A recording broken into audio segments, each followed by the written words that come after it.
আসসালামু আলাইকুম। গত দুই পর্ব যারা দেখছেন তারা হয়তো বুঝতে পারবেন এখন আমি কি বলবো।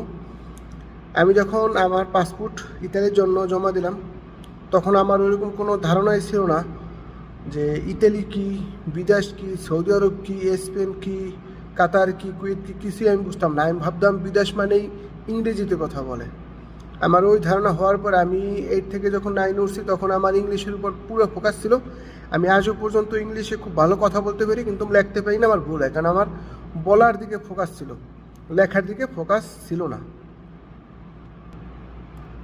ঠিক আছে, যাই হোক, তারপর যেহেতু আমার ইতালির কোনো রেজাল্ট হয়েছিল না, আমি এসএসসি পরীক্ষা দিলাম, এইচএসসি পরীক্ষা দিলাম।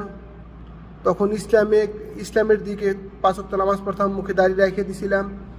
ঠিক আছে, তখন আবার হইল কি, আমার যখন ইন্টার পরীক্ষা পরীক্ষা দেওয়া হয়ে গেল তখন বিদেশ নিয়ে দৌড়দৌড়ি হইল কোথায়? জর্জিয়া। তো জর্জিয়ারও কাহিনী আছে। আমরা তখন জানতাম যে আমরা রাশিয়ায় যাব। এক পর্যায়ে আমরা জানতে পারলাম যে না, রাশিয়া না, রাশিয়ার অন্তর্ভুক্ত একটা দেশ জর্জিয়া যাব।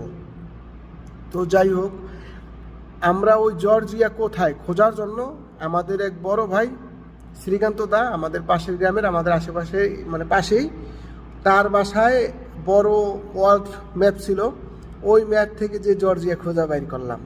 এই হলো জর্জিয়ার কাহিনী এবং আমার ইতালির প্রথম ধাপ ক্যান্সেল হওয়ার কাহিনী এবং আমার ইংলিশ শেখার কাহিনী।